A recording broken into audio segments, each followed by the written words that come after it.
साथियों, जय हिंद, नमस्कार। एक महत्वपूर्ण इंफॉर्मेशन है। महत्वपूर्ण इंफॉर्मेशन यह है कि पूरे भारत में जगह जगह पर आप देखेंगे तो शराब पीकर या यूं कहें कि अवैध शराब पीकर बहुत ज्यादा संख्या में लोगों की मौत हो रही है। जहां एक तरफ शराब होने वाले अपराधों के लिए जिम्मेदार है, वहीं दूसरी तरफ शराब परिवार की स्थितियों को बिगाड़ने के लिए भी जिम्मेदार है। आप सभी लोगों में से बहुत सारे लोग ऐसे होंगे जो वीडियो देख रहे होंगे और वो शराब के आदी होंगे, वो चाह कर भी शराब को छोड़ नहीं पा रहे होंगे।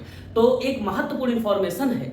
इंफॉर्मेशन ये उत्तर प्रदेश सरकार ने एक निर्णय लिया है जिसमें कि जो धार्मिक स्थान हैं और जो विद्यालय हैं और जो राष्ट्रीय राजमार्ग हैं, उनके किनारों पर जितनी अवैध रूप से अभी तक शराब की दुकानें हैं, उनको हटाने का निर्णय लिया गया है। अब ये निर्णय कितने दिन में, कितने साल में, कितने दशक में लागू होगा, ये बात अलग है। ये बात छिपी नहीं है कि बिहार दारू पीने के लिए बदनाम है, लेकिन उत्तर प्रदेश में भी कम पियक्कड़ नहीं है।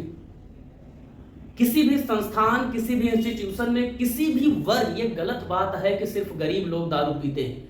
बड़े से बड़ा आदमी पियक्कड़ निकल रहा है और दारू को जिस तरीके से आधुनिकता से जोड़ दिया जा रहा है, वो हमारे लिए बहुत ज्यादा खतरनाक है। आप लोग देखे होंगे बहुत सारे स्कूल्स, कॉलेजेस ऐसे हैं, कोचिंग संस्थान ऐसे हैं जहां पर दारू के ठेके हैं और बच्चे वहां पे 18 साल 15 साल से ही दारू पीकर और सिगरेट पीकर पूरा पास हो जा रहे हैं। जब एक पियक्कड़ समाज का आप निर्माण करेंगे, जरा आप कल्पना करिए इस भारत का भविष्य क्या होगा, जहां पर दारू न पीने वाले को मूर्ख समझा जाता है। बहुत आश्चर्य की बात है, मैं एक जगह ऐसी पार्टी में फंसा जहां पर लगभग 80-90 लोग पार्टी में थे और उसमें महिलाएं भी थी, कुछ लड़कियां भी थी, और उसमें सारे के सारे लोग दारू पिए, 1 to 1, सिर्फ मुझे छोड़कर। और मुझे लोग ऐसे देख रहे थे जैसे मैं कोई उनके ग्रह पर एलियन आ गया हूं। ये जो दारू पीने का ट्रेडिशन, कभी आप सोचो, आप मजाक मजाक में पीते हो, अरे यार चलो आज बहुत टेंशन है, पी लेते हैं, आज खुशी का मौका है, पी लेते हैं। तो जिंदगी में दो ही चीज होगा, या तो टेंशन होगा या तो खुशी होगा, और दोनों मौकों पर आपने किसको चुना है? दारू को।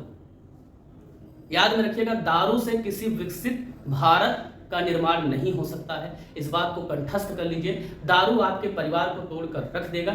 ऐसा अगर होता कि दारू पीना हमारे लिए महत्वपूर्ण है तो हमारे शास्त्रों में पहले लिख दिया गया होता कि दारू पीना महत्वपूर्ण है। इसलिए सभी पियक्कड़ों से अनुरोध है, अपने परिवार वालों का मुंह देखिए। अभी मैं बता दूं, कुछ दिन की बात है, एक आदमी को मैंने देखा, मैं जहां रहता हूं उसके जस्ट सामने ठेका है।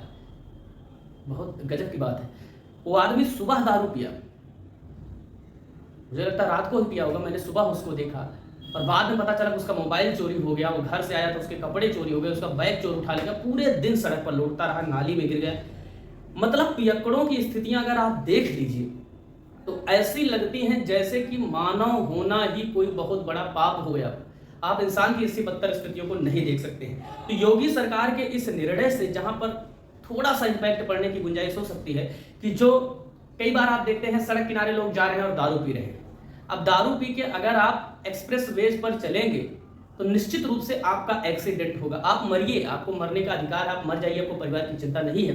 परंतु इस मौत में होगा वो कोई जो अच्छा खासा आदमी बिना दारू पिए भी चल रहा होगा ना, उसके ऊपर आप गाड़ी चढ़ा देंगे, वो मर जाएगा। टेंशन की बात ये है। इसलिए सरकार की नीतियां, मैं तो यही मांगता हूं कि पूरे भारत में शराब बंदी होनी चाहिए। या तो शराब की दुकानों को लिमिटेड कर दिया जाए, या तो शराब के मूल्य को नियंत्रित किया जाए थोड़ा सा। इस तरीके से एक शराब नीति प्रॉपर तरीके से बनाकर समाज में, देखो जैसे जो पियक्कड़ है तो पिएगा, अगर रेट उसका बढ़ा दोगे तो उसके परिवार की सब्जी जानी बंद हो जाएगी, दवा होनी बंद हो जाएगी, लेकिन वो दारू पिएगा किसी भी तरीके से। तो दारू का जो हमने बनाया गया, अब पहले लोग जो दारू पीते थे, आज भी गांव में जो दारू पीते हैं उनको गलत दृष्टि से देखा जाता है, यार ये दारू पीते हैं। लेकिन वही आदमी जब गांव से शहर आता है तो उसका डेली का काम हो जाता है दारू पीना। इसलिए मदिरा पान से हम्बल रिक्वेस्ट है, कुछ लोग भैया हाथ जोड़कर विनम्र निवेदन है, मैंने देखा है कुछ लोग बर्थडे पर अपने दारू पीते हैं, कहते हैं आज हमारा आखिरी है। फिर कुछ लोग साल के अंतिम में दारू पीते, कहते हैं कल से नया दिन है, कल से पूरे साल दारू नहीं पिएंगे। ये करते करते उनकी पूरी जिंदगी निकल जाती, कभी वो दारू से नहीं छूट पाते। जरा तुम शर्म करो यार, अगर तुम एक दारू नहीं छोड़ पा रहे हो तो जिंदगी में क्या कर पाओगे? जरा सोचो, जरा सोचो। विनाशकारी जो चीजें होती हैं, जो आपका विनाश करेगी, आपकी जिंदगी का सत्यानाश करेगी, वो बहुत अच्छी लगती है हमें। जैसे तुम पढ़ रहे हो, तुम्हें प्यार हो जाएगा, बर्बादी है ना, बर्बाद होना है।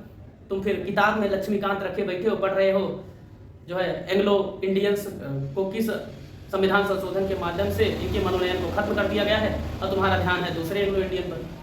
तो मतलब मामला यह है, जो चीजें आपको डिस्ट्रैक्ट करती है, सिर्फ इसलिए सरकारी नौकरी पाना क्या कौन सा बहुत बड़ा पहाड़ है?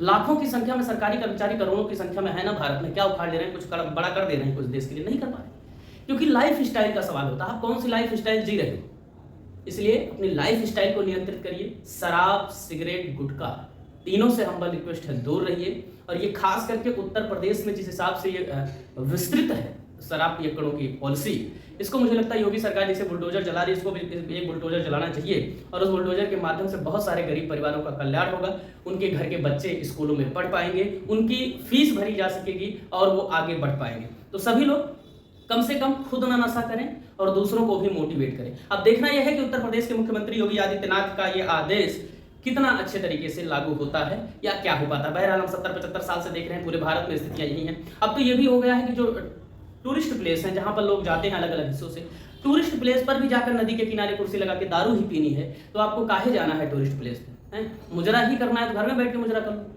यार। बहुत भयावह स्थितियां, और युवाओं को ये संदेश दिया जा रहा है दारू पीना आधुनिकता का प्रतीक है। एक आदमी हमसे पूछा कि यार सर इसमें कौन सी बहुत बड़ी बात है, तो अंगूर ही है, तो हमको बाजार से लेके अंगूर खा लो यार, मतलब हद है। एक तो आदमी नाले का पानी भी पिए और दूसरे उसको ये भी कहे कि पानी तो है।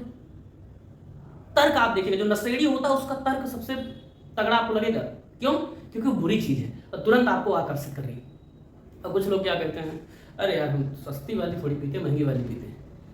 अब गोबर खाना है तो कहे हम गाय गोबर थोड़ी खाते हैं, सुअर को गोबर खाते हैं यार, मतलब हद है। कम से कम अपने परिवार के बारे में सोचो, अपने माँ बाप के संस्कार के बारे में सोचो। शराब कौन सी बड़ी बात है, छोड़ो इसे। तुम एक शराब को नहीं छोड़ पा रहे हो, तुम्हें पता नहीं कौन कौन छोड़ के चला जा रहा है। इसलिए थोड़ा सा अपने जीवन शैली को मेंटेन करिए। जीवन शैली ही सबसे ज्यादा महत्वपूर्ण है। किसी सरकार की कोई नीति आपको बचा नहीं सकती है जब तक कि आप खुद बचना नहीं चाहें, ना ही किसी के वीडियो में दिया गया लेक्चर। इसलिए मैं ज्यादातर करके लेक्चर या ज्ञान वाली बातें नहीं करता, मैं जो देखता हूँ एज इट इज वही आपको बता देता हूँ कि समाज में चीजें चल रही हैं। दारू से कई घर तबाह हुए हैं, मैंने बहुत सारे लोगों को देखा है यार। खाने पीने की चीजें नहीं रहती, लोग ले जाकर घर की चीज बेच कर तो दारू पी लेते हैं, ये टेंशन है, समझ रहे हो ना। इससे सबसे बचिए और अपने परिवार को थोड़ा अवेयर रखिए, उसकी चिंता करिए। परिवार वालों ने बड़े मुश्किल से आपको पाल पोस के बड़ा किया, तो भैया दारू और सुट्टा और गुटखा, पान मसाला, ये सब छोड़ो राजा। उस पैसे का जूस पी लिया करो, अच्छी शर्ट खरीद लिया करो, मम्मी के लिए साड़ी खरीद लिया करो, अच्छे काम करो, ठीक है ना। तो बहुत बहुत धन्यवाद हमसे जुड़ने के लिए। चैनल को सब्सक्राइब करने की कोशिश करिएगा अगर आपका मन कहे तो, ठीक है, जबरदस्ती नहीं है। बहरहाल बने रहिए हमारे साथ, धन्यवाद।